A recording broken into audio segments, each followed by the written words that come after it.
जी का खालसा वाहिगुरु जी की फतेह। संगत जी जी आया नू जी आया नू जी आया नू। गुरु साहब जी की किरपा दे नाल असीं कर्मां दे सिद्धांतां उत्ते विचारां कर रहे हैं। तो द लॉ ऑफ कर्मा, कर्मां दे किहड़े-किहड़े कानून ने जिहड़े अज विद्वानां ने, एक्सपर्ट्स ने, जिहड़े मन दे उत्ते काम कर रहे ने, मनोविग्यानी ने, जिन्हां ने खोजां कीतियां ने, वो की दस रहे ने। तो श्री गुरु ग्रंथ साहब जी फिर पहले ही गुरु महाराज ने सानू दसे हुए ने रबी कानून जिहड़े कर्मां दे सिद्धांत ने। अज असीं दो दी होर विचार करांगे। ਇਹ ਹੈਗਾ the law of hear and now, वर्तमान ਦਾ ਨਿਯਮ, वर्तमान ਦਾ सिद्धांत, प्रेजेंट ਵਿੱਚ ਰਹਿਣ ਦਾ ਨਿਯਮ। ਤੇ ਦੂਸਰਾ ਹੈਗਾ द लॉ ऑफ फोकस, ਇਕਾਗਰਤਾ ਦਾ ਕਾਨੂੰਨ, ਇਕਾਗਰਤਾ ਦਾ ਨਿਯਮ। ਸੋ ਜਿਹੜਾ the law of hear and now ਆ, ਇਹ ਹੈਗਾ ਮਨ ਦਾ ਪ੍ਰੈਜ਼ੈਂਟ ਵਿੱਚ ਰਹਿਣਾ, ਵਰਤਮਾਨ ਦੇ ਵਿੱਚ ਰਹਿਣਾ। ਇਹ ਬਹੁਤ ਜ਼ਰੂਰੀ ਹੈ। ਇਹ ਸਿਧਾਂਤ ਕਹਿੰਦਾ ਅਗਰ ਤੁਸੀਂ ਚਾਹੁੰਦੇ ਹੋ ਤੁਹਾਡਾ ਮਨ ਸ਼ਾਂਤ ਰਹੇ, ਤੁਸੀਂ ਸੁਖੀ ਰਹੋ, ਤੁਸੀਂ ਪੇਨ ਅਤੇ ਸਫਰਿੰਗ ਤੋਂ ਪਾਰ ਹੋ ਜਾਓ, ਫ੍ਰੀ ਹੋ ਜਾਓ। ਮਤਲਬ ਜਿਹੜਾ ਮਨ ਦੁਖੀ ਰਹਿੰਦਾ ਹੈ, ਪੇਨ ਐਂਡ ਸਫਰਿੰਗ ਤੋਂ ਤੁਸੀਂ ਅਗਰ ਫ੍ਰੀ ਹੋਣਾ ਚਾਹੁੰਦੇ ਆ ਤਾਂ ਫਿਰ ਵਰਤਮਾਨ ਦੇ ਵਿੱਚ ਰਹਿਣਾ ਸਿੱਖੋ। ਸਿਰਫ ਔਰ ਸਿਰਫ ਵਰਤਮਾਨ ਦਾ ਪਲ ਹੀ ਹੈ, ਪ੍ਰੈਜ਼ੈਂਟ ਦਾ ਪਲ ਹੀ ਹੈ ਜਿਹੜਾ ਤੁਹਾਨੂੰ ਪਰਮ ਸੁੱਖ ਦੇ ਸਕਦਾ ਹੈ। ਨਾ ਹੀ ਪਾਸਟ ਨਾ ਹੀ ਫਿਊਚਰ।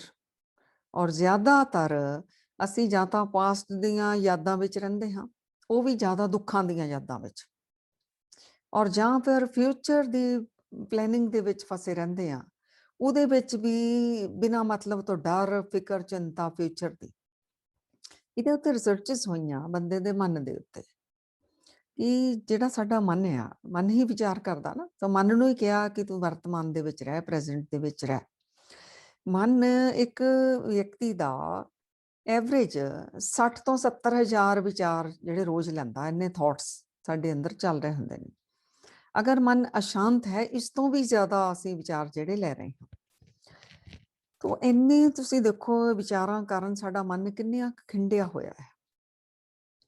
ਤਾਂ ਜਦੋਂ ਅਸੀਂ ਇਹਨੂੰ ਇਕਾਗਰ ਕਰੀ ਜਾਂਦੇ ਹਾਂ, ਇਹਨਾਂ ਦੀ ਸਪੀਡ, ਪਹਿਲਾਂ ਤਾਂ ਉਹ ਵਿਚਾਰਾਂ ਤੇ ਸਾਨੂੰ ਫੋਕਸ ਕਰਨਾ ਪਵੇਗਾ ਜਿਨ੍ਹਾਂ ਦੇ ਨਾਲ ਸਾਡੀ ਸਪੀਡ ਘਟ ਜਾਵੇ, ਇੰਨਿਆਂ ਤੋਂ ਸਾਡੇ ਘਟ ਜਾਣ ਵਿਚਾਰ। ਇੰਨੀ ਸਪੀਡ ਦਾ ਮਤਲਬ ਆ ਕਿ ਬਹੁਤ ਸਾਰੇ ਤੁਸੀਂ ਨੈਗੇਟਿਵ ਵਿਚਾਰ ਹੀ ਅੰਦਰ ਲੈ ਰਹੇ ਹੋ। ਇਹ ਮਨੋਵਿਗਿਆਨੀਆਂ ਨੇ ਜਿਹੜੀਆਂ ਰਿਸਰਚਸ ਕੀਤੀਆਂ ਨੇ ਉਹ ਸਾਨੂੰ ਦੱਸ ਰਹੇ ਨੇ। ਸੋ ਨੈਗੇਟਿਵ ਵਿਚਾਰ ਲੈਣ ਦਾ ਮਤਲਬ ਹੈ ਕਿ ਅਸੀਂ ਦੁਖੀ ਵੀ ਰਹਿੰਦੇ ਹਾਂ, ਫਿਰ ਅਸੀਂ ਅਸ਼ਾਂਤ ਵੀ ਰਹਿੰਦੇ ਹਾਂ, ਸਾਡੀ ਐਨਰਜੀ ਜਿਹੜੀ ਆ ਲੋ ਰਹਿੰਦੀ ਹੈ। ਤੋ ਇੰਨੇ ਵਿਚਾਰਾਂ ਦੇ ਵਿੱਚੋਂ ਉਹ ਕਹਿੰਦੇ ਨੇ ਇਹਦੇ ਵਿੱਚੋਂ ਜਿਹੜੇ ਆਲਮੋਸਟ 80% ਆਫ ਪੀਪਲ, ਜਿਹੜੇ ਲੋਕ ਨੇ 80% ਲੋਕ, ਇਹ ਕਿੱਦਾਂ ਦੀ ਇਹਨਾਂ ਦੀ ਸੋਚ ਆ, ਜ਼ਿਆਦਾਤਰ ਜਿਹੜੀ ਯੂਜ਼ਲੈਸ ਹੈ ਔਰ ਨੈਗੇਟਿਵ ਆ।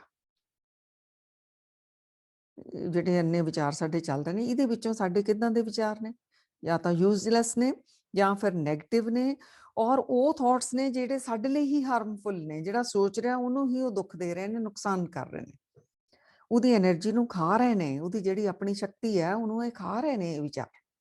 ਇਸ ਕਰਕੇ ਉਹ ਕਹਿੰਦੇ ਇਹਨੂੰ ਫੋਕਸ ਕਰਨਾ ਬਹੁਤ ਜ਼ਰੂਰੀ ਹੈ। ਸੋ ਇਨਲਾਈਟਨਮੈਂਟ ਦਾ ਮਤਲਬ ਹੀ ਇਹੀ ਹੈ, ਵਿਦਵਾਨ ਕਹਿੰਦੇ ਨੇ, ਕਿ ਵਿਚਾਰਾਂ ਤੋਂ ਉੱਪਰ ਉੱਠ ਜਾਣਾ। ਹੁਣ ਇਹਨੂੰ ਗੁਰਬਾਣੀ ਦੇ ਨਾਲ ਅਸੀਂ ਸਮਝੀਏ। ਗੁਰੂ ਨਾਨਕ ਸੱਚੇ ਪਾਤਸ਼ਾਹ ਜੀ ਵੀ ਸਾਨੂੰ ਕੀ ਕਹਿੰਦੇ ਨੇ? ਉਹ ਕਹਿੰਦੇ ਨੇ ਵਿਚਾਰ ਮਾਰੇ ਤਰੇ ਤਾਰੇ ਉਲਟ ਜੋਨ ਨਾ ਆਏ। ਜਿਹੜਾ ਆਪਣੇ ਵਿਚਾਰਾਂ ਨੂੰ ਮਾਰ ਲੈਂਦਾ ਹੈ ਉਹ ਤਰ ਜਾਂਦਾ ਹੈ, ਦੂਸਰਿਆਂ ਨੂੰ ਵੀ ਤਾਰ ਦਿੰਦਾ ਹੈ, ਔਰ ਵਾਪਸ ਦੁਨੀਆ ਵਿੱਚ ਵੀ ਨਹੀਂ ਆਉਂਦਾ। ਸੋ ਮਨੋਵਿਗਿਆਨੀ ਵੀ ਇਹੀ ਕਹਿੰਦੇ ਨੇ ਵੀ ਇਨਲਾਈਟਨ ਹੋਣ ਦਾ ਮਤਲਬ ਹੀ ਇਹੀ ਹੈ, ਤੁਸੀਂ ਵਿਚਾਰਾਂ ਤੋਂ ਉੱਪਰ ਉੱਠ ਗਏ। ਉਹ ਸਟੇਟ ਮੰਨਦੀ ਜਿੱਥੇ ਤੁਹਾਨੂੰ ਜਿੰਨੀ ਜ਼ਰੂਰਤ ਹੈ ਤੁਸੀਂ ਇੰਨੇ ਵਿਚਾਰ ਵਰਤਦੇ ਹੋ, ਬਾਕੀ ਤੁਹਾਡਾ ਮਨ ਜਿਹੜਾ ਹੈ ਉਹ ਵਿਚਾਰਾਂ ਵਿੱਚ ਨਹੀਂ ਫਿਰਦਾ, ਉਹ ਸਿਰਫ ਔਰ ਸਿਰਫ ਵਰਤਮਾਨ ਪ੍ਰੈਜ਼ੈਂਟ ਦੇ ਮੂਮੈਂਟ ਦੇ ਵਿੱਚ ਹੀ ਰਹਿੰਦਾ ਹੈ। ਹੁਣ ਹੀ ਦਾ ਪਲ, ਹੁਣ ਤੋਂ ਪਹਿਲਾਂ ਦਾ ਪਲ ਵੀ ਨਹੀਂ, ਹੁਣ ਤੋਂ ਆਉਣ ਵਾਲੇ ਪਲ ਦੇ ਵਿੱਚ ਵੀ ਨਹੀਂ ਰਹਿੰਦਾ। ਪਰ ਇਹ ਸੌਖਾ ਵੀ ਨਹੀਂ।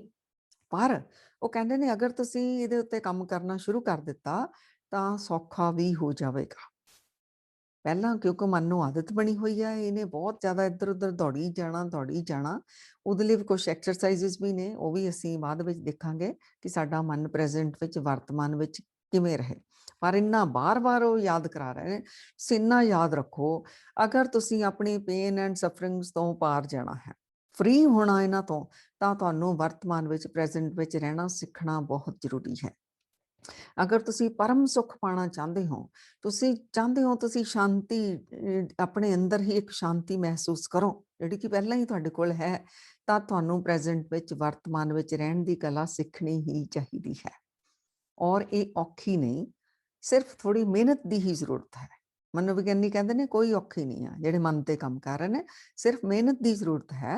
ਜਦੋਂ ਤੁਸੀਂ ਧਿਆਨ ਦੇਣ ਲੱਗ ਗਏ, ਤਾਂ ਜਿਹੜੀਆਂ ਐਕਸਰਸਾਈਜ਼ਿਜ਼ ਦੱਸੀਆਂ ਗਈਆਂ ਆਪਾਂ ਦੇਖਾਂਗੇ, ਤਾਂ ਫਿਰ ਅਸੀਂ ਪ੍ਰੈਜ਼ੈਂਟ ਵਿੱਚ, ਵਰਤਮਾਨ ਵਿੱਚ ਰਹਿ ਸਕਦੇ ਹਾਂ। ਤਾਂ ਗੁਰਬਾਣੀ ਦੇ ਵਿੱਚ ਵੀ ਮਨ ਦੀ ਕਿੰਨੀ ਗੱਲ ਕੀਤੀ ਹੈ।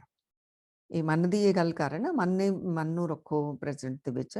ਫਿਰ ਉਹ ਕਹਿੰਦੇ ਨੇ ਜਦੋਂ ਅਸੀਂ ਵਰਤਮਾਨ ਵਿੱਚ ਰਹਿ ਜਾਂਦੇ ਹਾਂ, ਮਨ ਸਾਡਾ ਸ਼ਾਂਤ ਹੋ ਜਾਂਦਾ ਹੈ, ਫਿਰ ਜਿਹੜਾ ਸਾਡਾ ਆਪਣਾ ਟਰੂ ਸੈਲਫ ਹੈ, ਉੱਥੇ ਤੱਕ ਅਸੀਂ ਪਹੁੰਚ ਸਕਦੇ ਹਾਂ। ਹੋਰ ਕੋਈ ਤਰੀਕਾ ਨਹੀਂ ਆ ਆਪਣੇ ਟਰੂ ਸੈਲਫ ਤੱਕ ਪਹੁੰਚਣ ਦੇ ਲਈ।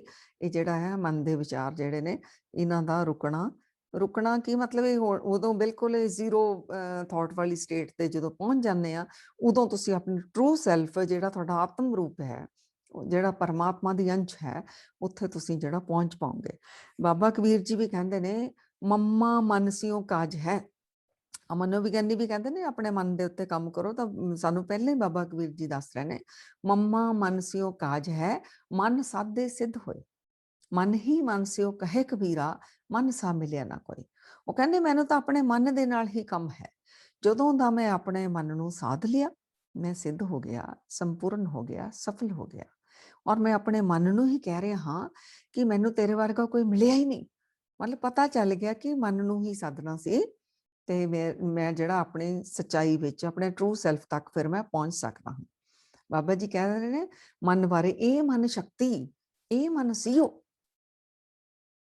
ਇਹ ਮਨ ਹੀ ਹੈ। ਜਦੋਂ ਇਹ ਮਾਇਆ ਦੇ ਵਿੱਚ ਉਲਝ ਜਾਂਦਾ ਹੈ, ਤਾਂ ਇਹਦਾ ਉਹ ਰੂਪ ਬਣ ਜਾਂਦਾ ਹੈ। ਜਦੋਂ ਸੱਚ ਦੇ ਨਾਲ ਜੁੜ ਜਾਂਦਾ ਹੈ, ਤਾਂ ਫਿਰ ਇਹ ਸੀਓ, ਇਹ ਪਰਮਾਤਮਾ ਦਾ ਰੂਪ ਬਣ ਜਾਂਦਾ ਹੈ। ਇਹ ਮਨ ਪੰਜ ਤੱਤ ਕੋ ਜੀਓ। ਜਦੋਂ ਇਹ ਆਪਣੇ ਆਪ ਨੂੰ ਦੇਹ ਭਾਵ ਦੇ ਵਿੱਚ ਦੇਖੀ ਜਾਂਦਾ ਹੈ, ਤਾਂ ਉਦੋਂ ਆਪਣੇ ਆਪ ਨੂੰ ਸਰੀਰ ਸਮਝਣ ਲੱਗ ਜਾਂਦਾ ਹੈ। ਇਹ ਮਨ ਲੈ ਜੋ ਉਨਮਨ ਰਹੇ, ਤੋ ਤੀਨ ਲੋਕ ਕੀ ਬਾतें ਕਹੇ। ਜਦੋਂ ਆਪਣੇ ਮਨ ਨੂੰ ਚੈਨਲਾਈਜ਼ ਕਰ ਲਿਆ ਜਾਂਦਾ ਹੈ, ਇਕੱਠਾ ਕਰ ਲਿਆ ਜਾਂਦਾ ਹੈ, ਤਾਂ ਫਿਰ ਇਹ ਤਿੰਨ ਲੋਕਾਂ ਦੀਆਂ ਗੱਲਾਂ ਦੱਸ ਸਕਦਾ ਹੈ। ਇੰਨੀ ਇਹਦੇ ਵਿੱਚ ਸ਼ਕਤੀ ਪਈ ਹੈ, ਇੰਨਾ ਇਹਦੇ ਵਿੱਚ ਸਾਰਾ ਕੁਝ ਸਟੋਰ ਪਿਆ ਮਨ ਦੇ ਵਿੱਚ ਹੀ। ਸੋ ਕਿੰਨਾ ਕੁ ਫਿਰ ਉਹਨੂੰ ਚੈਨਲਾਈਜ਼ ਕਰਨ ਦੀ ਜ਼ਰੂਰਤ ਹੈ, ਇਹ ਬਹੁਤ ਜ਼ਰੂਰੀ ਹੈ। ਤਾਂ ਗੁਰਬਾਣੀ ਨੇ ਸਾਨੂੰ ਕਿਹਾ, ਜਾਗ ਸਲੋਨੜੀਏ, ਬੋਲਿਆ ਗੁਰਬਾਣੀ ਰਾਮ, ਜਾਗ ਜਾ ਹੁਣ ਤੋਂ। ਉਹ ਸੁੱਤੇ ਆ ਜਦੋਂ ਅਸੀਂ ਪਾਸਟ ਵਿੱਚ ਚਲੇ ਜਾਂਦੇ ਹਾਂ, ਸੁੱਤੇ ਆ ਜਦੋਂ ਅਸੀਂ ਫਿਊਚਰ ਦੀ ਚਿੰਤਾ ਵਿੱਚ ਫਿਰਦੇ ਹਾਂ, ਜਾਗਦੇ ਹਾਂ ਜਦੋਂ ਅਸੀਂ ਪ੍ਰੈਜ਼ੈਂਟ, ਵਰਤਮਾਨ ਦੇ, ਉਦੋਂ ਅਸੀਂ ਉੱਥੇ ਹੁੰਦੇ ਹਾਂ। ਇਹ ਜਾਗਣ ਦਾ ਮਤਲਬ ਅਸੀਂ ਹਾਂ ਇੱਥੇ ਹੀ ਜਾਗਰਤ ਹਾਂ। ਅਸੀਂ ਜਦੋਂ ਅਸੀਂ ਅੱਗੇ ਪਿੱਛੇ ਗਏ ਹਾਂ, ਉਦੋਂ ਅਸੀਂ ਜਾਗੇ ਨਹੀਂ ਹੁੰਦੇ, ਅਸੀਂ ਸੁੱਤੇ ਹੀ ਹੁੰਦੇ ਹਾਂ। ਗੁਰਬਾਣੀ ਵਿੱਚ ਸਾਨੂੰ ਮਹਾਰਾਜ ਜੀ ਨੇ ਕਿਹਾ ਹੈ ਬਾਰ-ਬਾਰ ਜਾਗਣ ਦਾ, ਮਨ ਦੇ ਉੱਤੇ ਕੰਮ ਕਰਨ ਦਾ। ਤਾਂ ਅੱਜ ਅਸੀਂ ਇਹ ਦੇਖਦੇ ਹਾਂ ਵੀ ਇਹ ਕੀ ਕਹਿ ਰਹੇ ਨੇ ਮਨੋਵਿਗਿਆਨੀ। ਇਹ ਕਹਿੰਦੇ ਨੇ ਕਿ ਅਗਰ ਜਿੰਨੇ ਵੀ ਸੱਚੇ ਆਰਟਿਸਟ ਹੋਏ ਨੇ, ਜਾਂ ਜਿਨ੍ਹਾਂ ਨੇ ਕੋਈ ਅੱਛੀਆਂ ਖੋਜਾਂ ਕਰ ਪਾਏ ਨੇ ਸੰਸਾਰ ਦੇ ਲਈ, ਹਮੇਸ਼ਾ ਹੀ ਉਦੋਂ ਹੀ ਉਹਨਾਂ ਵਿੱਚੋਂ ਨਿਕਲੀਆਂ ਨੇ ਜਦੋਂ ਕਿ ਉਹਨਾਂ ਦਾ ਮਨ ਸ਼ਾਂਤ ਹੋਇਆ। ਕੋਈ ਅੱਛੀ ਕਲਾ ਨੂੰ ਵੀ ਕਿਸੇ ਨੇ ਅਗਰ ਜਨਮ ਦਿੱਤਾ ਨਾ, ਪਹਿਲਾਂ ਉਹਨਾਂ ਦਾ ਮਨ ਬਿਲਕੁਲ ਸ਼ਾਂਤ ਹੋ ਗਿਆ, ਫਿਰ ਉਹਨਾਂ ਦੇ ਅੰਦਰੋਂ ਅੱਛੀ ਕਲਾ ਨਿਕਲੀ। ਕਿਉਂਕਿ ਅਸੀਂ ਸਾਰੀਆਂ ਕਲਾਵਾਂ ਦੇ ਨਾਲ ਅਸੀਂ ਭਰੇ ਪਏ ਹਾਂ। ਹਰ ਇੱਕ ਬੰਦੇ ਕੋਲ ਸਾਰੀਆਂ ਕਲਾਵਾਂ ਅੰਦਰ ਪਈਆਂ ਨੇ, ਲੇਕਿਨ ਜਦੋਂ ਤੱਕ ਮਨ ਸਾਡਾ ਸ਼ਾਂਤ ਨਹੀਂ ਹੁੰਦਾ, ਉਦੋਂ ਤੱਕ ਅੰਦਰਲੀ ਕਲਾ ਜਾਗਰਤ ਨਹੀਂ ਹੁੰਦੀ। ਨਾਲ ਮਨੋਵਿਗਿਆਨੀ ਇਹ ਕਹਿੰਦੇ ਨੇ, ਇਹ ਹੋ ਹੀ ਨਹੀਂ ਸਕਦਾ ਕਿ ਤੁਸੀਂ ਅਗਰ ਪ੍ਰੈਜ਼ੈਂਟ ਮੂਵਮੈਂਟ ਵਿੱਚ ਹੋ ਤਾਂ ਤੁਸੀਂ ਅਨਹੈਪੀ ਹੋ, ਤੁਸੀਂ ਦੁਖੀ ਹੋ, ਤੁਸੀਂ ਅਸ਼ਾਂਤ ਹੋ। ਉਦੋਂ ਹੋ ਹੀ ਨਹੀਂ ਸਕਦਾ। ਅਸ਼ਾਂਤੀ ਜਾਂ ਪਾਸਟ ਵਿੱਚ ਹੈ ਜਾਂ ਫਿਊਚਰ ਦੇ ਵਿੱਚ ਹੈ। ਹੁਣ ਇਹਨਾਂ ਨੇ ਇਹ ਕਿਹੜੇ ਸਟੈਪਸ ਦੱਸੇ ਨੇ, ਇਹਨੂੰ ਅਸੀਂ ਸਮਝੀਏ ਤਾਂ ਕਿ ਸਾਨੂੰ ਹੈਲਪ ਮਿਲ ਜਾਵੇ। ਸਭ ਤੋਂ ਪਹਿਲਾ ਸਟੈਪ ਤਾਂ ਉਹਨਾਂ ਨੇ ਕਿਹਾ ਹੈ ਕਿ ਤੁਸੀਂ ਐਕਸੈਪਟੈਂਸ, ਜਿਹੜਾ ਗੁਰਬਾਣੀ ਵਿੱਚ ਸਾਨੂੰ ਬਾਰ-ਬਾਰ ਕਿਹਾ ਗਿਆ, ਸਵੀਕਾਰ ਕਰੋ, ਸਵੀਕਾਰ ਕਰੋ। ਅਸੀਂ ਕਰਦੇ ਨਹੀਂ।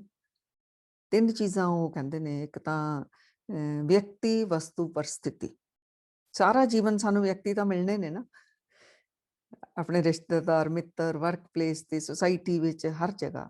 ਉਹ ਜਿੱਦਾਂ ਦੇ ਵੀ ਨੇ, ਐਜ਼ ਇਟ ਇਜ਼, ਉਹਨਾਂ ਨੂੰ ਸਵੀਕਾਰ ਕਰ ਲਓ। ਤੁਸੀਂ ਉਹਨਾਂ ਨੂੰ ਬਦਲਣ ਦੀ ਕੋਸ਼ਿਸ਼ ਨਾ ਕਰੋ। ਉਹਨਾਂ ਨੂੰ ਜੱਜ ਵੀ ਨਾ ਕਰੋ, ਸਿਰਫ ਉਹਨਾਂ ਨੂੰ ਸਵੀਕਾਰ ਕਰੋ ਔਰ ਆਪਣੇ ਆਪ ਨੂੰ ਵੀ ਸਵੀਕਾਰ ਕਰੋ। ਬਹੁਤ ਦੁਨੀਆ ਦੁਖੀ ਹੈ, ਮੇਰੇ ਨਾਲ ਰੱਬ ਨੇ ਰੰਗ ਇਹੋ ਜਿਹਾ ਬਣਾ ਦਿੱਤਾ, ਮੇਰੀ ਸ਼ਕਲ ਇਹੋ ਜਿਹੀ ਬਣਾ ਦਿੱਤੀ। ਬਹੁਤ ਦੁਨੀਆ ਆਪਣੇ ਹੀ ਆਪ ਤੋਂ ਦੁਖੀ ਹੈ, ਮੇਰੀਆਂ ਆਦਤਾਂ ਨਹੀਂ ਚੰਗੀਆਂ। ਉਹ ਕਹਿੰਦੇ ਨੇ ਇਹ ਨਹੀਂ ਕਿ ਅਸੀਂ ਉਹਨੂੰ ਸੁਧਾਰਨਾ ਨਹੀਂ, ਸੁਧਾਰਨ ਤੇ ਕੰਮ ਕਰਾਂਗੇ, ਲੇਕਿਨ ਸਭ ਤੋਂ ਪਹਿਲਾਂ ਆਪਣੇ ਆਪ ਨੂੰ ਐਕਸੈਪਟ ਕਰੋ ਜਿਸ ਤਰ੍ਹਾਂ ਦੇ ਵੀ ਤੁਸੀਂ ਹੋ, ਜਿਸ ਤਰ੍ਹਾਂ ਦਾ ਕੋਈ ਦੂਸਰਾ ਵੀ ਹੈ, ਵਿਅਕਤੀ, ਦੂਸਰਾ ਵਸਤੂ, ਜੋ ਵੀ ਤੁਹਾਨੂੰ ਮਿਲਿਆ ਹੈ ਜੀਵਨ ਦੇ ਵਿੱਚ, ਉਹਨੂੰ ਐਕਸੈਪਟ ਕਰ ਲਓ। ਦੁਖੀ ਨਾ ਹੋਵੋ, ਮੈਨੂੰ ਉਹ ਨਹੀਂ ਮਿਲਿਆ, ਉਹ ਨਹੀਂ ਮਿਲਿਆ, ਉਹਦੇ ਲਈ ਮਿਹਨਤ ਕਰ ਲਓ। ਤੀਸਰਾ ਹੈ ਸਰਕਮਸਟਾਂਸਿਸ, ਪਰਿਸਥਿਤੀ ਮਤਲਬ ਸਰਕਮਸਟਾਂਸਿਸ। ਇਹ ਜੀਵਨ ਭਰ ਬਦਲਦੇ ਰਹਿੰਦੇ ਨੇ ਔਰ ਉਹਨਾਂ ਨੂੰ ਐਕਸੈਪਟ ਕਰਦੇ ਜਾਓ। ਵੈਦਰ, ਮੌਸਮ ਵੀ ਬਦਲਦਾ ਹੈ, ਉਹਨੂੰ ਸਵੀਕਾਰ ਕਰੋ। ਅਸੀਂ ਕੰਪਲੇਂਟਸ ਕਰਨ ਲੱਗ ਜਾਂਦੇ ਹਾਂ ਵੀ ਧੁੱਪ ਕਿਉਂ ਹੈ, ਗਰਮੀ ਕਿਉਂ ਹੈ, ਇਹ ਕਿਉਂ ਹੈ। ਨਹੀਂ, ਉਹ ਕਹਿੰਦੇ ਐਕਸੈਪਟ ਕਰੋ, ਫਿਰ ਤੁਸੀਂ ਉਹਦੇ ਲਈ ਜੋ ਕਰ ਸਕਦੇ ਹੋ, ਪੱਖਾ ਲਾ ਸਕਦੇ ਹੋ, ਏਸੀ ਲਾ ਸਕਦੇ ਹੋ, ਉਹ ਜੋ ਤੁਸੀਂ ਕਰ ਸਕਦੇ ਹੋ ਪ੍ਰੋਬਲਮ ਸੋਲਵ ਕਰਨ ਲਈ ਉਹ ਕਰੋ, ਲੇਕਿਨ ਪਹਿਲਾਂ ਉਹਨੂੰ ਐਕਸੈਪਟ ਕਰੋ, ਕੰਪਲੇਂਟਸ ਨਾ ਕਰੋ।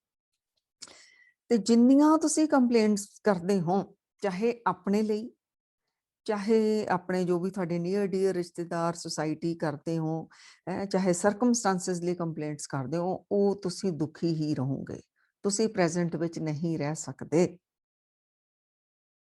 ਇਹ ਅਸੀਂ ਪਹਿਲਾਂ ਹੀ ਗੁਰਬਾਣੀ ਵਿੱਚੋਂ ਚੀਜ਼ਾਂ ਅਸੀਂ ਸਿੱਖਦੇ ਹੀ ਰਹਿੰਦੇ ਹਾਂ, ਲੇਕਿਨ ਫਿਰ ਵੀ ਅਸੀਂ ਅੱਜ ਫਿਰ ਸਿੱਖੀਏ ਕਿ ਐਕਸੈਪਟ ਕਰੀਏ ਜਿੱਦਾਂ ਦਾ ਵੀ ਜੋ ਹੈ, ਆਪਣੇ ਆਪ ਨੂੰ ਵੀ, ਔਰ ਸ਼ਿਕਾਇਤਾਂ ਜ਼ਿੰਦਗੀ ਵਿੱਚ ਬੰਦ ਕਰੀਏ।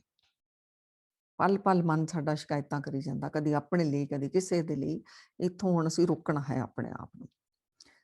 ਤਾਂ ਦੂਸਰਾ ਸਟੈਪ ਉਹ ਕਹਿੰਦੇ ਨੇ ਪਾਸਟ ਐਂਡ ਫਿਊਚਰ ਦੇ ਵਿੱਚ ਜਿਹੜਾ ਅਸੀਂ ਫਸੇ ਰਹਿੰਦੇ ਹਾਂ, ਇਹ ਫਿਰ ਕਿਵੇਂ ਕੱਢੀਏ ਆਪਣੇ ਆਪ ਨੂੰ। ਪਾਸਟ ਬੀਤ ਚੁੱਕਾ ਹੈ, ਉਹਦੇ ਵਿੱਚ ਹੁਣ ਤੁਸੀਂ ਜਾ ਕੇ ਕੁਝ ਵੀ ਨਹੀਂ ਕਰ ਸਕਦੇ,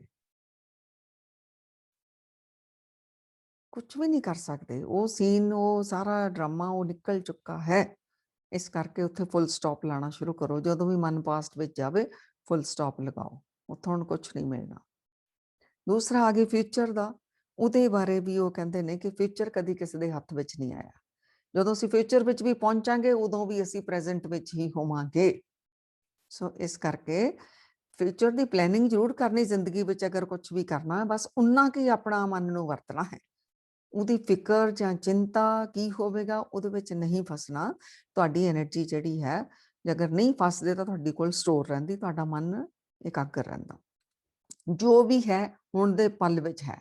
ਇੱਥੋਂ ਤੱਕ ਮਨੋਵਿਗਿਆਨੀ ਕਹਿੰਦੇ ਨੇ ਇਸੇ ਪਲ ਵਿੱਚ ਸਾਰੀ ਕਾਇਨਾਤ ਹੈ, ਇਸੇ ਪਲ ਵਿੱਚ ਹੀ ਸਰਬ ਸ਼ਕਤੀਆਂ ਨੇ, ਇਸੇ ਪਲ ਵਿੱਚ ਹੀ ਤੁਹਾਡਾ ਟਰੂ ਸੈਲਫ ਹੈ।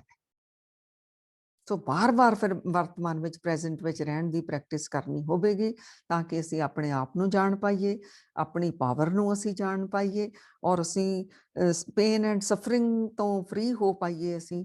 ਔਰ ਇੱਥੋਂ ਤੱਕ ਵੀ ਰਿਸਰਚਰਸ ਕਹਿ ਰਹੀਆਂ ਨੇ, ਜਿੰਨਾ ਤੁਸੀਂ ਪ੍ਰੈਜ਼ੈਂਟ ਵਿੱਚ, ਵਰਤਮਾਨ ਵਿੱਚ ਰਹੀ ਜਾਓਗੇ, ਤੁਹਾਡੀਆਂ ਬਿਮਾਰੀਆਂ ਤੁਹਾਨੂੰ ਬਾਏ-ਬਾਏ ਕਰਨ ਲੱਗ ਜਾਣੀਆਂ, ਚਾਹੇ ਉਹ ਫਿਜ਼ੀਕਲ ਨੇ, ਚਾਹੇ ਤੁਹਾਨੂੰ ਉਹ ਮੈਂਟਲ ਡਿਜ਼ੀਜ਼ਸ ਨੇ, ਚਾਹੇ ਸਰੀਰਕ ਰੋਗ ਨੇ, ਚਾਹੇ ਮਨ ਦੇ ਤੁਹਾਡੇ ਰੋਗ ਨੇ। ਤੁਸੀਂ ਜਿੰਨਾ ਵਰਤਮਾਨ ਵਿੱਚ ਰਹੀ ਜਾਓਗੇ, ਇਹ ਦੂਰ ਹੋਣ ਲੱਗ ਜਾਣਗੀਆਂ ਔਰ ਤੁਸੀਂ ਖੁਸ਼ ਰਹਿਣ ਲੱਗ ਜਾਓਗੇ। ਖੁਸ਼ ਤੋਂ ਵੀ ਉੱਤੇ ਕਹਿੰਦੇ ਨੇ ਤੁਸੀਂ ਖਿਲੇ-ਖਿਲੇ ਰਹਿਣ ਲੱਗ ਜਾਓਗੇ। ਤਾਂ ਫਿਰ ਕਿਉਂ ਨਾ ਅਸੀਂ ਇਹਨਾਂ ਚੀਜ਼ਾਂ ਨੂੰ ਸਿੱਖੀਏ। ਇੱਕ ਹੋ ਗਿਆ ਐਕਸੈਪਟੈਂਸ, ਦੂਸਰਾ ਪਾਸਟ ਐਂਡ ਫਿਊਚਰ ਦੇ ਬਾਰੇ ਸਾਨੂੰ ਮਿਲ ਗਿਆ ਕਿ ਪਾਸਟ ਬੀਤ ਚੁੱਕਾ ਹੈ, ਫਿਊਚਰ ਕਦੀ ਕਿਸੇ ਦੇ ਹੱਥ ਵਿੱਚ ਨਹੀਂ ਆਇਆ। ਉਹ ਜਦੋਂ ਵੀ ਅਸੀਂ ਪਹੁੰਚਣਾ ਪ੍ਰੈਜ਼ੈਂਟ ਵਿੱਚ, ਫਿਰ ਅੱਜ ਦਾ ਪਲ ਹੀ ਜੀਓ। ਅਗਲਾ ਹੈਗਾ ਸਰੈਂਡਰ ਕਰਕੇ ਚਲੋ। ਅਸੀਂ ਅੜ ਜਾਂਦੇ ਹਾਂ, ਮੇਰੇ ਨਾਲ ਇਹ ਕਿਉਂ ਹੋ ਗਿਆ, ਉਹ ਕਿਉਂ ਇਸ ਤਰ੍ਹਾਂ ਦਾ, ਉਹ ਕਿਉਂ, ਜੋ ਹੈ ਉਹਨੂੰ, ਉਹ ਇਹ ਐਕਸੈਪਟੈਂਸ ਦੇ ਨਾਲ ਹੀ ਆ ਜਾਏਗਾ ਕਿ ਨਾਲ ਆਪਣੇ ਆਪ ਨੂੰ ਸਰੈਂਡਰ ਵੀ ਕਰੋ। ਅੜੋ ਨਾ, ਜ਼ਿੱਦ ਨਾ ਕਰੋ, ਤੁਹਾਡਾ ਹੀ ਨੁਕਸਾਨ ਹੈ, ਤੁਸੀਂ ਪੇਨ ਵਿੱਚ ਰਹੋਗੇ, ਤੁਸੀਂ ਹੀ ਦੁਖੀ ਰਹੋਗੇ। ਤਾਂ ਉਹ ਕਹਿੰਦੇ ਨੇ ਜਿਹੜਾ ਹੈ ਐਕਸੈਪਟੈਂਸ ਔਰ ਸਰੈਂਡਰ, ਇਹ ਸੁੱਖਾਂ ਦੀ ਚਾਬੀ ਹੈ। ਐਕਸੈਪਟੈਂਸ ਐਂਡ ਸਰੈਂਡਰ ਕਰ ਦੇਣਾ ਸੁੱਖਾਂ ਦੀ ਚਾਬੀ ਹੈ। ਸਰੈਂਡਰ ਕਰਨ ਦਾ ਇਹ ਵੀ ਮਤਲਬ ਨਹੀਂ ਕਿ ਤੁਸੀਂ ਆਪਣੇ ਆਪ ਨੂੰ ਮਿਸਯੂਜ਼ ਹੋਣ ਦੇ ਦਿਓ ਕਿਸੇ ਦੇ ਅੱਗੇ। ਇਹ ਧਿਆਨ ਰੱਖਣਾ, ਇਤਨੀ ਅਵੇਅਰਨੈਸ ਰੱਖਣੀ ਹੈ, ਇਹ ਜ਼ਰੂਰ ਇਤਨਾ ਧਿਆਨ ਰੱਖਣਾ ਹੈ। ਹੋਰ ਕਹਿੰਦੇ ਨੇ ਵੇਕ ਅਪ, ਜਾਗੋ, ਆਪਣੇ ਥੋਟਸ ਦੇ ਪ੍ਰਤੀ, ਆਪਣੇ ਵਿਚਾਰਾਂ ਦੇ ਪ੍ਰਤੀ ਸਾਵਧਾਨ ਹੋ ਕੇ ਦੇਖੋ ਕਿਹੋ ਜਿਹੇ ਵਿਚਾਰ ਚੱਲ ਰਹੇ ਨੇ। ਨੈਗੇਟਿਵ ਚੱਲ ਰਹੇ ਨੇ ਪਾਸਟ ਦੇ ਚੱਲ ਰਹੇ ਨੇ, ਫਿਊਚਰ ਦੀ ਚਿੰਤਾ ਦੇ ਚੱਲ ਰਹੇ ਨੇ, ਫੁੱਲ ਸਟਾਪ ਲਗਾਉਣਾ ਸਿੱਖੋ ਕਿ ਇਹ ਮੈਨੂੰ ਖਾ ਰਹੇ ਨੇ, ਮੈਨੂੰ ਲਾਸ ਹੋ ਰਿਹਾ ਹੈ, ਇਹ ਸੋਚ ਕੇ ਫਿਰ ਵਰਤਮਾਨ ਪ੍ਰੈਜ਼ੈਂਟ ਵਿੱਚ ਆਓ। ਉਹਦੀ ਨਾਲ ਅਸੀਂ ਥੋੜ੍ਹੀ ਜਿਹੀ ਹੋਰ ਐਕਸਰਸਾਈਜ਼ਸ ਦੇਖਾਂਗੇ। ਪਹਿਲਾਂ ਇਹ ਚੀਜ਼ਾਂ ਜਦ ਤੱਕ ਜ਼ਿੰਦਗੀ ਵਿੱਚ ਨਹੀਂ ਆਉਂਦੀਆਂ, ਐਕਸੈਪਟੈਂਸ ਨਹੀਂ ਆਉਂਦੀ, ਸਰੈਂਡਰ ਨਹੀਂ ਆਉਂਦਾ ਅਤੇ ਮਨ ਦੇ ਉੱਤੇ ਅਸੀਂ ਪਹਿਰਾ ਨਹੀਂ ਦਿੰਦੇ, ਉਨੀ ਦੇਰ ਤੱਕ ਅਸੀਂ ਉਹ ਕਹਿੰਦੇ ਨੇ ਅਵੇਕਨ ਸਟੇਟ ਵਿੱਚ ਨਹੀਂ ਆ ਸਕਦੇ, ਜਾਗਰਤ ਅਸੀਂ ਨਹੀਂ ਰਹਿ ਸਕਦੇ। ਸੋ ਆਪਣੇ ਵਿਚਾਰਾਂ ਨੂੰ ਦੇਖਣਾ ਸ਼ੁਰੂ ਕਰੋ, ਔਰ ਉਹ ਵੀ ਡਿਟੈਚ ਹੋ ਕੇ। ਉਹਨਾਂ ਨੂੰ ਨਾ ਚੰਗੇ ਕਹਿਣਾ ਨਾ ਮਾੜੇ ਕਹਿਣਾ, ਜਸਟ ਦੇਖੋ ਉਹ ਆ ਰਹੇ ਨੇ। ਜਦੋਂ ਦੇਖਣਾ ਸ਼ੁਰੂ ਕਰ ਦੋਗੇ ਉਹ ਜਾਣ ਵੀ ਲੱਗ ਜਾਣਗੇ। ਇਹ ਕਹਿੰਦੇ ਨੇ ਸ਼ਾਂਤ ਹੋ ਕੇ 5 ਮਿੰਟ ਬੈਠ ਜਾਓ, ਬਸ ਇਹੀ ਦੇਖੋ ਵਿਚਾਰ ਆ ਰਹੇ ਨੇ, ਜਾ ਰਹੇ ਨੇ। ਤੁਸੀਂ ਉਹਨਾਂ ਨੂੰ ਨਾ ਚੰਗੇ ਕਹਿਣਾ ਨਾ ਬੁਰੇ ਕਹਿਣਾ, ਨਾ ਉਹਨਾਂ ਦੇ ਨਾਲ ਜਾਣਾ, ਨਾ ਉਹਨਾਂ ਦਾ ਪਿੱਛਾ ਕਰਨਾ। ਨਾ ਜਦੋਂ ਨਾਲ ਜਾਂਦੇ ਪਿੱਛਾ ਕਰਦੇ ਫਿਰ ਤਾਂ ਉਹੀ ਦੁੱਖਾਂ ਵਿੱਚ, ਯਾਦਾਂ ਵਿੱਚ ਜਾਣ ਲੱਗ ਜਾਂਦੇ ਆ ਨਾ। ਸਿਰਫ ਦੇਖੋ ਬਸ, ਜਸਟ। ਤਾਂ ਜਦੋਂ ਤੁਸੀਂ ਦੇਖਣ ਵਾਲੇ ਬਣ ਗਏ, ਫਿਰ ਤੁਹਾਨੂੰ ਪਤਾ ਲੱਗੂ ਦੇਖਣ ਵਾਲੇ ਤੁਸੀਂ ਹੋ। ਫਿਰ ਤੁਸੀਂ ਆਪਣੇ ਟਰੂ ਸੈਲਫ ਨੂੰ ਹੌਲੀ ਹੌਲੀ ਐਕਸਪੀਰੀਅੰਸ ਕਰਨ ਲੱਗ ਜਾਓਗੇ। 5 ਮਿੰਟ ਤੋਂ ਸ਼ੁਰੂ ਕਰੋ, ਫਿਰ ਕਹਿੰਦੇ ਆਪਣਾ ਟਾਈਮ ਹੋਰ ਵਧਾਉਂਦੇ ਚਲੇ ਜਾਓ, ਹੋਰ ਵਧਾਉਂਦੇ ਚਲੇ ਜਾਓ। ਅਤੇ ਕੰਪਲੇਂਟਸ ਬੰਦ ਕਰਨੀਆਂ ਨੇ। ਅਤੇ ਹੋਰ ਜਿਹੜੀਆਂ ਇਹਨਾਂ ਨੇ ਐਕਸਰਸਾਈਜ਼ਿਸ ਸਾਨੂੰ ਦੱਸੀਆਂ ਵੀ ਆਪਣੀਆਂ ਸੈਂਸਿਸ ਨੂੰ ਪੂਰੀ ਤਰ੍ਹਾਂ ਯੂਜ਼ ਕਰੋ। ਕੋਈ ਵੀ ਚੀਜ਼ ਨੂੰ ਧਿਆਨ ਦੇ ਨਾਲ ਦੇਖੋ, ਉਹਨੂੰ ਫੀਲ ਵੀ ਕਰੋ। ਅਤੇ ਇਹਦੇ ਲਈ ਐਕਸਰਸਾਈਜ਼ ਇਹਨਾਂ ਨੇ ਬੜੀ ਅੱਛੀ ਦੱਸੀ ਵੀ ਆਪਣੀ ਵਿੰਡੋ ਤੋਂ ਬਾਹਰ ਦੇਖੋ, ਕੋਈ ਪਲਾਂਟ ਹੈ, ਕੋਈ ਟਰੀ ਹੈ। ਜੇ ਤਾਂ ਤੁਸੀਂ ਪਾਰਕ ਵਿੱਚ ਗਏ ਹੋਏ ਆ ਤਾਂ ਅੱਛੀ ਗੱਲ ਆ, ਘਰੋਂ ਬਾਹਰ ਗਏ ਅੱਛੀ ਗੱਲ ਹੈ।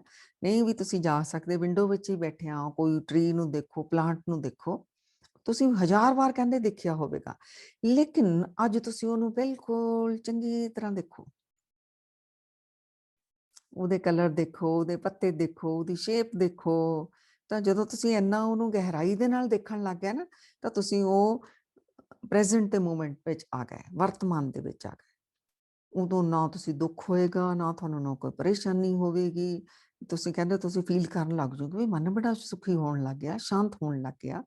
ਤੁਸੀਂ ਇੱਕ ਵਾਰ ਕਰਨ ਲੱਗ ਗਿਆ, ਤੁਹਾਡਾ ਬਾਰ-ਬਾਰ ਮਨ ਕਰੇਗਾ। ਹੋਰ ਨਾ ਸਹੀ, ਕੋਈ ਮੰਨ ਲਓ ਤੁਹਾਡੇ ਕੋਲ ਫੁੱਲ ਹੈ, ਉਹਨੂੰ ਪਕੜ ਲਓ ਹੱਥ ਵਿੱਚ, ਚੰਗੀ ਤਰ੍ਹਾਂ ਉਹਨੂੰ ਚੰਗੀ ਤਰ੍ਹਾਂ ਦੇਖੋ, ਇਹਦੀ ਸ਼ੇਪ ਕੀ ਹੈ ਪੱਤੀਆਂ ਦੀ, ਇਹਦਾ ਕਲਰ ਕੀ ਹੈ, ਛੋਟੀਆਂ ਪੱਤੀਆਂ ਨੇ, ਵੱਡੀਆਂ ਪੱਤੀਆਂ ਨੇ। ਮਤਲਬ ਇਵੇਂ ਫੋਕਸ ਚੰਗੀ ਤਰ੍ਹਾਂ ਤੁਸੀਂ ਕਰੋਗੇ ਤਾਂ ਤੁਸੀਂ ਪ੍ਰੈਜ਼ੈਂਟ ਵਿੱਚ ਰਹਿਣ ਲੱਗ ਜਾਓਗੇ। ਹੋਰ ਕਿਹਾ ਸਾਹ ਦੇ ਉੱਤੇ ਓਬਜ਼ਰਵ ਕਰੋ, ਓਬਜ਼ਰਵ ਯਰ ਬ੍ਰੈਥ, ਜਿਹੜੀ ਅੰਦਰ ਆ ਰਹੀ ਹੈ, ਅੰਦਰੋਂ ਬਾਹਰ ਜਾ ਰਹੀ ਹੈ, ਉਹਨੂੰ ਜਸਟ ਦੇਖੋ। ਕੋਈ ਵਧਾਉਣ ਚੜਾਉਣ ਦੀ ਜ਼ਰੂਰਤ ਨਹੀਂ ਵੀ ਆਪਾਂ ਵਧਾਈਏ ਜਾਂ ਚੜਾਈਏ, ਸਿਰਫ ਜਸਟ ਦੇਖੋ। ਜਦੋਂ ਦੇਖਦੇ ਹੋ ਫਿਰ ਕੀ ਹੁੰਦਾ ਹੈ, ਤੁਸੀਂ ਆਪਣੇ ਆਪ ਨੂੰ ਦੇਖਣ ਲੱਗ ਜਾਂਦੇ, ਮੈਂ ਤਾਂ ਅਲੱਗ ਹਾਂ, ਨਾ ਮੈਂ ਸਰੀਰ ਆ, ਨਾ ਮੈਂ ਸਾਹ ਆ, ਨਾ ਮੈਂ ਮਨ ਆ। ਤਾਂ ਤੁਸੀਂ ਆਪਣੇ ਟਰੂ ਸੈਲਫ ਨੂੰ ਫੀਲ ਕਰਨ ਲੱਗ ਜਾਓਗੇ ਅਤੇ ਨਾਲ ਤੁਸੀਂ ਸ਼ਾਂਤੀ ਮਹਿਸੂਸ ਕਰੋਗੇ। ਅਤੇ ਜੇ ਤੁਹਾਡੇ ਕੋਲ ਹਾਲੇ ਨਹੀਂ ਵੀ ਹੋ ਰਿਹਾ, ਫਿਰ ਉਹ ਕਹਿੰਦੇ ਨੇ ਫਿਰ ਥੋੜ੍ਹੇ ਜਿਹੇ ਸਾਹ ਗਹਿਰੇ ਭਰੋ, ਛੱਡੋ, ਤਾਂ ਵੀ ਤੁਸੀਂ ਆਪਣੇ ਕੋਲ ਆਉਣ ਲੱਗ ਜਾਓਗੇ। ਲੇਕਿਨ ਉਸ ਤੋਂ ਬਾਹਰ ਜਿਹੜੀ ਜਾਣ ਵਾਲੀ ਖੇਡ ਹੈ, ਜਿੱਥੇ ਤੁਸੀਂ ਆਪਣੇ ਆਪ ਨੂੰ ਫੀਲ ਕਰਨ ਲੱਗ ਜਾਂਦੇ ਹੋ, ਉਹ ਜਸਟ ਤੁਸੀਂ ਕੁਛ ਵੀ ਨਹੀਂ ਕਰਨਾ, ਸਿਰਫ ਦੇਖਣਾ, ਓਬਜ਼ਰਵ ਹੀ ਕਰਨਾ। ਸਾਹ ਛੋਟੀ ਆ ਰਹੀ ਆ ਲੈਣ ਦਿਓ, ਵੱਡੀ ਆ ਰਹੀ ਆ ਲੈਣ ਦਿਓ, ਤੁਸੀਂ ਜਸਟ ਦੇਖਦੇ ਹੀ ਰਹੋ। ਇਹ ਐਕਸਰਸਾਈਜ਼ਿਸ ਇਹਨਾਂ ਨੇ ਕਰਨ ਨੂੰ ਕਿਹਾ। ਤਾਂ ਉਹਦੀ ਰਿਦਮ ਨੂੰ ਦੇਖੋ, ਛੋਟੀ ਚੱਲ ਰਹੀ, ਵੱਡੀ ਚੱਲ ਰਹੀ। ਫਿਰ ਹੋਰ ਕੀ ਕਰੋ, ਟੱਚ ਕਰੋ ਕਿਸੇ ਚੀਜ਼ ਨੂੰ, ਕਿਸੇ ਪਲਾਂਟ ਨੂੰ ਜਾਂ ਘਰ ਦੀ ਕਿਸੇ ਚੀਜ਼ ਨੂੰ, ਸੋਫੇ ਨੂੰ, ਚੇਅਰ ਨੂੰ ਟੱਚ ਕਰਕੇ ਉਹ ਫੀਲ ਕਰੋ। ਉਦੋਂ ਵੀ ਪ੍ਰੈਜ਼ੈਂਟ ਵਿੱਚੋਂ ਫੀਲ ਉਦੋਂ ਹੀ ਕਰ ਪਾਉਂਗੇ ਨਾ ਜਦੋਂ ਉਹਨੂੰ ਮਹਿਸੂਸ ਕਰ ਰਹੇ ਹਾਂ, ਤਾਂ ਉਦੋਂ ਵੀ ਪ੍ਰੈਜ਼ੈਂਟ ਵਿੱਚੋਂ। ਫਿਰ ਜਦੋਂ ਤੁਰਦੇ ਹੋ ਉਦੋਂ ਵੀ ਫੀਲ ਕਰੋ, ਤੁਹਾਡਾ ਸਟੈਪ ਨੀਚੇ ਲੱਗਿਆ, ਉੱਪਰ ਉੱਠਿਆ, ਇਉਂ ਕਰਕੇ, ਤਾਂ ਕਿ ਤੁਸੀਂ ਪ੍ਰੈਜ਼ੈਂਟ ਵਿੱਚ, ਵਰਤਮਾਨ ਦੇ ਵਿੱਚ ਰਹੋ। ਇਹ ਜੋ ਵੀ ਵੱਧ ਤੋਂ ਵੱਧ ਤੁਸੀਂ ਕੋਸ਼ਿਸ਼ ਕਰੋ ਵੀ ਤੁਸੀਂ ਉੱਥੇ ਹੀ ਹੋ ਜਿੱਥੇ ਹੈਗੇ ਹੋ। ਚੱਲ ਫਿਰ ਰਹੇ ਹੋ ਤਾਂ ਆਪਣੇ ਆਪ ਨੂੰ ਦੇਖੋ, ਤੁਸੀਂ ਤੁਰ ਫਿਰ ਰਹੇ ਹੋ, ਤੁਹਾਡੀ ਬਾਂਹ ਕਿਵੇਂ ਹਿੱਲ ਰਹੀ, ਤੁਹਾਡੀ ਪੈਰ ਕਿਵੇਂ ਉੱਪਰ ਨੂੰ ਉੱਠ ਰਿਹਾ ਹੈ। ਉਹ ਕਹਿੰਦੇ ਇੰਨਾ ਮਨ ਸ਼ਾਂਤ ਹੋਣਾ ਸ਼ੁਰੂ ਹੋ ਜਾਏਗਾ, ਕਿੰਨੀ ਤੁਸੀਂ ਅੰਦਰ ਆਪਣੇ ਇੱਕ ਸੁੱਖ, ਇੱਕ ਸਕੂਨ ਮਹਿਸੂਸ ਕਰ ਲਓਗੇ। ਜਿਹੜੀ ਇੱਕ ਚੇਨ ਟੁੱਟਦੀ ਨਹੀਂ ਸੀ, ਜਾਂ ਪਾਸਟ ਵਿੱਚ ਜਾਈ ਜਾਂਦੇ ਸੀ, ਜਾਂ ਫਿਊਚਰ ਦਾ ਡਰ ਸਤਾਈ ਜਾਂਦਾ ਸੀ, ਤੁਹਾਡੀ ਚੇਨ ਟੁੱਟਣੀ ਸ਼ੁਰੂ ਹੋ ਜਾਏਗੀ ਹੌਲੀ ਹੌਲੀ। ਫਿਰ ਪ੍ਰੈਕਟਿਸ ਕਰਦਿਆਂ ਕਰਦਿਆਂ ਤੁਹਾਡਾ ਇਹ ਸੁਭਾਅ ਹੀ ਬਣ ਜਾਏਗਾ। ਮੰਨ ਲਓ ਤੁਹਾਨੂੰ ਉਹ ਕਹਿੰਦੇ ਕੋਈ ਮਿਲਿਆ, ਤਾਂ ਜਸਟ ਇੱਕ ਤਾਂ ਤੁਸੀਂ ਉਹਦੇ ਨਾਲ ਗੱਲ ਕੀਤੀ, ਇੱਕ ਤੁਸੀਂ ਇੰਨਾ ਉਹਨੂੰ ਓਬਜ਼ਰਵ ਕਰੋ, ਉਹਨੇ ਕੱਪੜੇ ਕਿਹੋ ਜਿਹੇ ਪਹਿਨੇ ਹੋਏ ਸੀ, ਜੱਜ ਕਰਨ ਦੇ ਲਈ ਨਹੀਂ, ਇਹ ਨਹੀਂ ਕਿ ਉਹਨੂੰ ਜੱਜ ਕਰਨਾ ਉਹਨੇ ਚੰਗੇ ਪਾਏ ਜਾਂ ਮਾੜੇ, ਨਾ, ਜਸਟ ਜਿਵੇਂ ਇੱਕ ਕੈਮਰਾ ਉਹ ਪਿਕਚਰ ਖਿੱਚ ਲੈਂਦਾ ਹੈ, ਇਵੇਂ ਹੀ ਤਾਂ ਕਿ ਤੁਸੀਂ ਉਹ ਪ੍ਰੈਜ਼ੈਂਟ ਦੇ ਮੂਮੈਂਟ ਵਿੱਚ ਰਹਿ ਕੇ ਤੁਸੀਂ ਉਹਦੇ ਕੱਪੜੇ ਵੀ ਦੇਖੋ ਤੇ ਉਹਦੀ ਸ਼ੇਪ ਸਾਈਜ਼ ਸਾਰਾ ਕਰ, ਪਰ ਅੰਦਰੋਂ ਜੱਜ ਬਿਲਕੁਲ ਨਹੀਂ ਕਰਨਾ। ਬਸ ਉਹ ਜਿਸ ਤਰ੍ਹਾਂ ਦਾ ਹੈ ਉਹ ਹੈ। ਤੁਸੀਂ ਸਿਰਫ ਆਪਣੀਆਂ ਸੈਂਸਸ ਨੂੰ ਯੂਜ਼ ਕਰਨ ਲਈ, ਪ੍ਰੈਜ਼ੈਂਟ ਦੇ ਵਿੱਚ ਰਹਿਣ ਦੇ ਲਈ। ਫਿਰ ਕਹਿੰਦੇ ਨੇ ਆਪਣੀ ਬੋਡੀ ਦੇ ਉੱਤੇ ਆ ਜਾਓ, ਥੋੜ੍ਹਾ ਜਿਹਾ ਬੇਸ਼ੱਕ ਲੇਟ ਜਾਓ ਜਾਂ ਬੈਠ ਜਾਓ, ਆਪਣੇ ਪੈਰਾਂ ਨੂੰ ਦੇਖੋ, ਉਹਦੀ ਕੱਲੀ ਕੱਲੀ ਉਂਗਲ ਨੂੰ, ਅੱਖਾਂ ਬੰਦ ਰੱਖਦਿਆਂ ਹੋਇਆਂ ਜਸਟ ਫੀਲ ਕਰੀ ਜਾਓ। ਨਾ ਤੁਹਾਡਾ ਮਨ ਕਿਤੇ ਪਾਸਟ ਵਿੱਚ ਜਾਏਗਾ, ਨਾ ਫਿਊਚਰ ਵਿੱਚ ਜਾਏਗਾ। ਇੱਕ ਬੋਡੀ ਦੇ ਪੈਰਾਂ ਨੂੰ, ਫਿਰ ਲੱਤਾਂ, ਗੋਡਿਆਂ ਨੂੰ, ਲੱਤਾਂ ਨੂੰ, ਪੱਟਾਂ ਨੂੰ, ਪੇਟ ਨੂੰ, ਛਾਤੀ, ਸਾਰਾ ਕਮਰ, ਕੰਧੇ, ਬਾਹਾਂ, ਹਥੇਲੀਆਂ, ਇਹਨਾਂ ਨੂੰ ਕੱਲੇ ਨੂੰ ਫੀਲ ਕਰੋ ਆਪਣੀ ਬੋਡੀ ਨੂੰ। ਤਾਂ ਇਹ ਜਿਹੜਾ ਇਹ ਸਾਰਾ ਪ੍ਰੈਜ਼ੈਂਟ ਵਿੱਚ ਰਹਿਣ ਦੇ ਲਈ ਇਹ ਸਾਨੂੰ ਹੈਲਪ ਦੇਣਗੀਆਂ ਇਹ ਸਾਰੀਆਂ ਚੀਜ਼ਾਂ। ਤਾਂ ਬਸ ਇਹਨੂੰ ਯਾਦ ਰੱਖੀਏ, ਅਗਰ ਅਸੀਂ ਐਨਲਾਈਟਨ ਹੋਣਾ ਚਾਹੁੰਦੇ ਹਾਂ, ਆਪਣੇ ਟਰੂ ਸੈਲਫ ਵਿੱਚ ਆਉਣਾ ਚਾਹੁੰਦੇ ਹਾਂ ਜੋ ਅਸੀਂ ਹਾਂ, ਤੇ ਅਗਰ ਪੇਨ ਐਂਡ ਸਫਰਿੰਗ ਤੋਂ ਪਾਰ ਹੋਣਾ ਚਾਹੁੰਦੇ ਹਾਂ, ਬਿਮਾਰੀਆਂ ਨੂੰ ਚਾਹੁੰਦੇ ਹਾਂ ਸਾਨੂੰ ਛੱਡ ਕੇ ਚਲੀਆਂ ਜਾਣ, ਚਾਹੇ ਫਿਜ਼ੀਕਲ ਹੋਣ ਚਾਹੇ ਮੈਂਟਲ ਡਿਜ਼ੀਜ਼ਸ ਹੋਣ, ਤਾਂ ਫਿਰ ਉਹਦੇ ਲਈ ਇਹ ਵਰਤਮਾਨ ਪ੍ਰੈਜ਼ੈਂਟ ਵਿੱਚ ਰਹਿਣ ਦੀਆਂ ਜਿਹੜੀਆਂ ਐਕਸਰਸਾਈਜ਼ਸ ਨੇ ਇਹ ਅਸੀਂ ਕਰਨੀਆਂ ਹੀ ਕਰਨੀਆਂ ਨੇ। ਆਪਣੇ ਮਨ ਦੇ ਵਿਚਾਰਾਂ ਨੂੰ ਚੈੱਕ ਵੀ ਅਸੀਂ ਕਰਨਾ ਹੈ। ਦੂਸਰਾ ਜਿਹੜਾ ਸਿਧਾਂਤ ਹੈ ਗੁਰਬਾਣੀ ਇਹਨਾਂ ਨੇ ਦੱਸਿਆ ਹੈ, ਮਨੋਵਿਗਿਆਨੀਆਂ ਨੇ, ਇਹ ਕਹਿੰਦੇ ਨੇ ਦਾ ਲਾਅ ਆਫ ਫੋਕਸ, ਇਕਾਗਰਤਾ ਦਾ ਨਿਯਮ। ਇਹ ਕਹਿੰਦੇ ਨੇ ਜੋ ਵੀ ਕਰੋ ਉਹਨੂੰ 100% ਕਰੋ। ਹੋ ਸਕਦਾ ਤੁਹਾਡੇ ਕੋਲ ਬਹੁਤ ਸਾਰੇ ਗੋਲਸ ਹੋਣ, ਤੁਸੀਂ ਇਹ ਵੀ ਕਰਨਾ, ਪਰ ਫਿਰ ਉਹਨਾਂ ਨੂੰ ਫਿਲਟਰ ਕਰੋ, ਆਪਣੇ ਗੋਲਸ ਨੂੰ ਫਿਲਟਰ ਕਰੋ। ਕਿਹੜਾ ਇੰਪੋਰਟੈਂਟ ਹੈ ਪਹਿਲਾਂ ਤੁਹਾਡੇ ਲਈ ਇਸ ਵਕਤ, ਸਿਰਫ ਉਹਦੇ ਤੇ ਹੀ ਫੋਕਸ ਕਰੋ। ਜਦੋਂ ਉਹ ਕਹਿੰਦੇ ਤੁਸੀਂ ਫੋਕਸ ਹੋ ਕੇ ਕੰਮ ਕੋਈ ਵੀ ਕਰਦੇ ਹੋ ਤਾਂ ਫਿਰ ਤੁਸੀਂ ਸੈਟਿਸਫਾਈਡ ਵੀ ਹੋਣ ਲੱਗ ਜਾਂਦੇ ਹੋ। ਨਹੀਂ ਤਾਂ ਉੱਧਰ ਵੀ ਧਿਆਨ, ਮਲਟੀਟਾਸਕ ਵਿੱਚ ਜਦੋਂ ਹੁੰਦੇ ਹੋ ਤੁਸੀਂ ਅੰਦਰੋਂ ਸੈਟਿਸਫਾਈਡ ਨਹੀਂ ਰਹਿ ਪਾਉਂਦੇ। ਤਾਂ ਫਿਲਟਰ ਕਰੋ ਕਿਹੜਾ ਕੰਮ ਪਹਿਲਾਂ ਕਰਨਾ। ਅਗਰ ਹੁਣ ਪੜ੍ਹਨਾ ਹੀ ਹੈ ਕੁਝ ਤਾਂ ਫਿਰ ਸਿਰਫ ਔਰ ਸਿਰਫ ਉਹਨੂੰ ਚੰਗੀ ਤਰ੍ਹਾਂ ਹੀ ਪੜ੍ਹਨਾ। ਇਹ ਨਹੀਂ ਉੱਧਰੋਂ ਪੜ੍ਹ ਰਹੇ ਹੋ ਮੈਂ ਉਹ ਕਰਨਾ ਸੀ, ਫਿਰ ਤੁਸੀਂ ਫੋਕਸ ਨਹੀਂ ਕਰ ਪਾਏ, ਇਕਾਗਰ ਨਹੀਂ ਹੋ ਪਾਏ। ਤੁਸੀਂ ਕੁਝ ਖੇਡਣ ਦਾ ਟਾਈਮ ਰੱਖਿਆ ਹੈ ਤਾਂ ਉਦੋਂ ਉਹਨੂੰ ਖੇਡੋ, ਉਦੋਂ ਹੁਣ ਹੋਰ ਕੰਮ ਬਾਰੇ ਨਾ ਸੋਚੋ, ਉਦੋਂ ਉਹਦੇ ਤੇ ਹੀ ਫੋਕਸ ਕਰੋ। ਤਾਂ ਇਹਦੇ ਨਾਲ ਤੁਹਾਡੀ ਐਨਰਜੀ ਵੀ ਸੇਵ ਹੋਈ ਜਾਂਦੀ ਹੈ, ਤੁਹਾਡਾ ਖਿੰਡਿਆ ਮਨ ਜਿਹੜਾ ਉਹ ਇਕੱਠਾ ਹੋਈ ਜਾਂਦਾ। ਸੋ ਇਹਦੇ ਨਾਲ ਹੀ ਰਿਲੇਟਡ ਆ the law of here and now, ਤੇ ਇਹ ਜਿਹੜਾ ਫੋਕਸ ਕਰਨਾ ਹੈ ਅਲੱਗ-ਅਲੱਗ ਨੇ, ਲੇਕਿਨ ਇਹ ਬਹੁਤ ਆਪਸ ਦੇ ਵਿੱਚ ਸਾਨੂੰ ਮਨ ਨੂੰ ਇਕੱਠਾ ਕਰਨ ਨੂੰ, ਆਪਣੇ ਆਪ ਉੱਤੇ ਫੋਕਸ, ਆਪਣੇ ਤੱਕ ਪਹੁੰਚਣ ਦੇ ਲਈ ਸਾਨੂੰ ਦੋਨੋਂ ਜਿਹੜੇ ਕਾਨੂੰਨ, ਜਿਹੜੇ ਲਾਅ ਨੇ ਸਾਨੂੰ ਹੈਲਪ ਕਰਦੇ ਨੇ।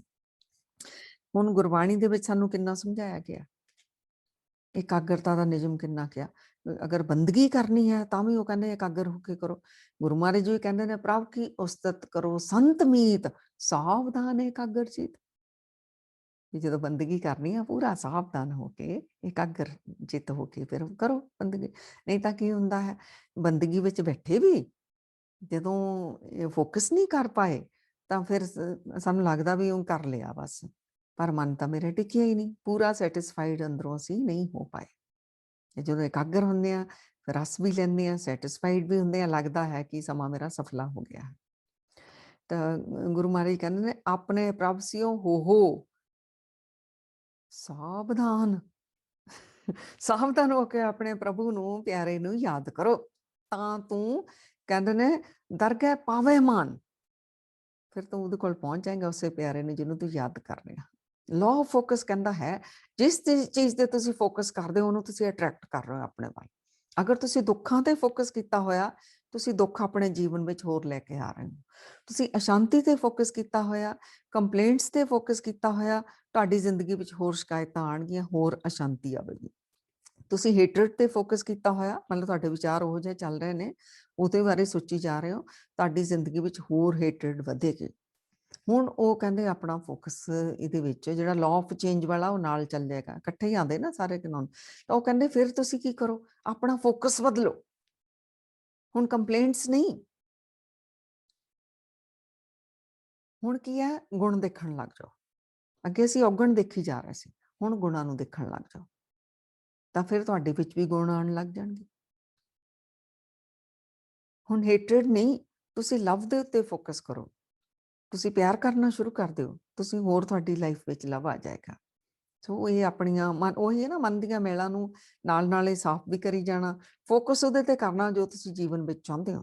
ਤੁਸੀਂ ਚਾਹੁੰਦੇ ਹੋ ਸੁਖੀ ਰਹਿਣਾ, ਤਾਂ ਫਿਰ ਸੁੱਖ ਨੂੰ ਹੀ ਫੋਕਸ ਕਰੋ। ਤੁਸੀਂ ਅਗਰ ਦੁਖੀ ਨਹੀਂ ਰਹਿਣਾ ਚਾਹੁੰਦੇ, ਫਿਰ ਦੁੱਖਾਂ ਦੀਆਂ ਗੱਲਾਂ, ਦੁੱਖਾਂ ਉਹਦੀ ਨਾ ਚਰਚਾ ਕਰੋ, ਨਾ ਉਹਦੇ ਤੇ ਫੋਕਸ ਕਰੋ, ਨਾ ਮਨ ਵਿੱਚ ਉਹਨਾਂ ਚੀਜ਼ਾਂ ਨੂੰ ਲੈ ਕੇ ਆਓ।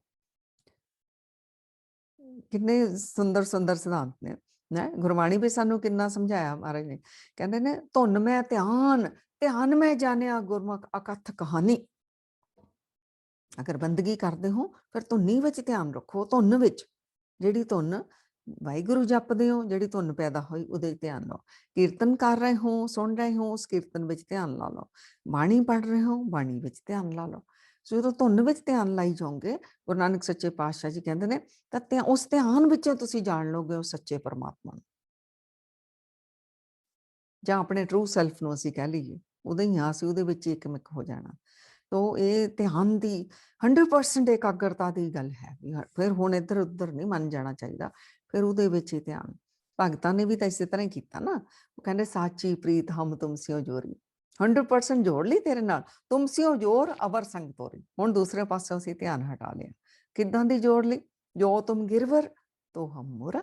ਇਹ ਵਾਹਿਗੁਰੂ, ਇਹ ਪ੍ਰੇਮ, ਜੇ ਤੂੰ ਪਰਬਤ ਪਹਾੜ ਹੋਵੇਂ, ਅਸੀਂ ਮੋਰ ਬਣ ਕੇ ਤੇਰੇ ਉੱਤੇ ਪਹਿਲਾਂ ਪਾਈਏ, ਇੰਨਾ ਤੇਰੇ ਨਾਲ ਅਸੀਂ ਜੁੜੇ ਰਹੀਏ।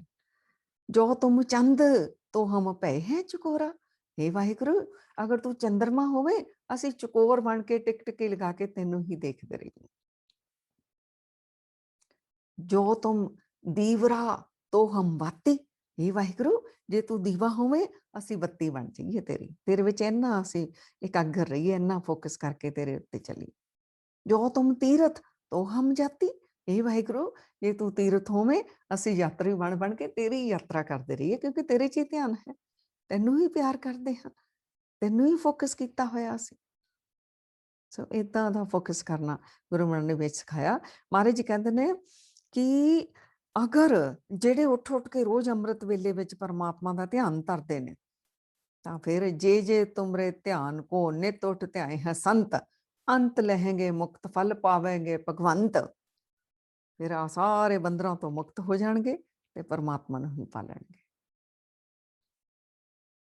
ਸੋ ਸੰਗਤ ਜੀ, ਕਿੰਨਾ ਵਰਤਮਾਨ ਦੇ ਵਿੱਚ ਅਸੀਂ ਰਹੀਏ, ਪ੍ਰੈਜ਼ੈਂਟ ਵਿੱਚ, ਔਰ ਕਿੰਨਾ ਅਸੀਂ ਫੋਕਸ ਕਰੀਏ। ਜਿਹੜਾ ਵੀ ਕੰਮ ਕਰਨਾ ਉਹਨੂੰ ਇਕਾਗਰ ਹੋ ਕੇ, ਜਿਹੜਾ ਵੀ ਤੁਸੀਂ ਗੋਲ ਆਪਣੇ ਅੱਗੇ ਰੱਖਿਆ ਹੋਇਆ, ਕਿਸੇ ਨੇ ਕੋਈ ਆਪਣੀ ਲਾਈਨ ਚੂਜ਼ ਕੀਤੀ, ਮੈਂ ਡਾਕਟਰ ਬਣਨਾ ਜਾਂ ਬਿਜ਼ਨਸਮੈਨ ਬਣਨਾ, ਉਹ ਉਹਨਾਂ ਟਾਈਮ ਫਿਰ ਉਹਨੂੰ ਫੋਕਸ ਕਰਕੇ ਕਰੋ। ਜਦੋਂ ਬਿਜ਼ਨਸ ਦੀ ਗੱਲ ਕਰ ਰਹੇ ਹੋ, ਡੀਲਿੰਗ ਕਰ ਰਹੇ ਹੋ, ਕੁਛ ਲਰਨ ਕਰ ਰਹੇ ਹੋ, ਇਹ ਨਹੀਂ ਕਿ ਜ਼ਿੰਦਗੀ ਦੇ ਹੋਰ ਗੋਲਸ ਨਹੀਂ ਆ, ਉਹ ਵੀ ਹੈਗੇ ਨੇ, ਪਰ ਉਸ ਵਕਤ ਉਸੇ ਨੂੰ ਹੀ ਫੋਕਸ ਕਰੋ। ਖਾਣਾ ਬਣਾਉਣਾ ਆ ਤਾਂ ਚੰਗੀ ਤਰ੍ਹਾਂ ਉਹਦੇ ਵਿੱਚ ਡੁੱਬ ਜਾਓ। ਔਰ ਜਿਹੜੀ ਤੁਹਾਡੀ ਕੋਈ ਹੌਬੀ ਹੈ, ਇਹਦੇ ਲਈ ਫੋਕਸ ਲਈ ਇਹ ਕਹਿੰਦੇ ਨੇ ਕਿ ਅਗਰ ਤੁਸੀਂ ਚਾਹੁੰਦੇ ਹੋ ਕਿ ਤੁਸੀਂ ਨਹੀਂ, ਤੁਹਾਡਾ ਮਨ ਖਿੰਡਿਆ ਰਹਿੰਦਾ, ਨਹੀਂ ਫੋਕਸ ਹੋ ਪਾਉਂਦਾ, ਫਿਰ ਆਪਣੀਆਂ ਹੌਬੀਜ਼ ਜਿਹੜੀ ਆਪਣੀਆਂ ਦੇਖੋ, ਤੁਹਾਡੀ ਕਿਹੜੀ ਹੌਬੀ ਹੈ, ਉਹਨੂੰ ਜ਼ਰੂਰ ਟਾਈਮ ਦਿਓ।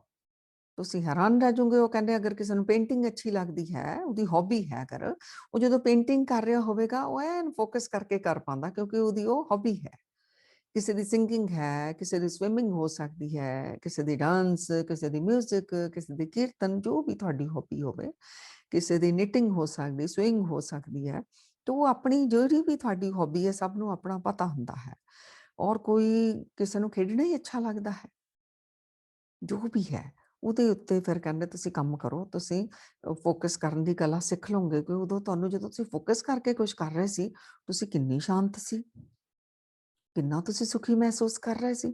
ਉਹ ਕਹਿੰਦੇ ਫਿਰ ਤੁਸੀਂ ਉੱਥੋਂ ਲਰਨ ਕਰਕੇ ਹਰ ਚੀਜ਼, ਜਿਹੜਾ ਵੀ ਤੁਸੀਂ ਉਹ ਗੋਲ ਹੁਣ ਤੁਹਾਡੇ ਸਾਹਮਣੇ ਤੁਸੀਂ ਕਰਨਾ ਚਾਹੁੰਦੇ ਹੋ, ਫਿਰ ਤੁਸੀਂ ਉਹਦੇ ਤੇ ਫੋਕਸ ਕਰਨ ਲੱਗ ਜਾਓਗੇ।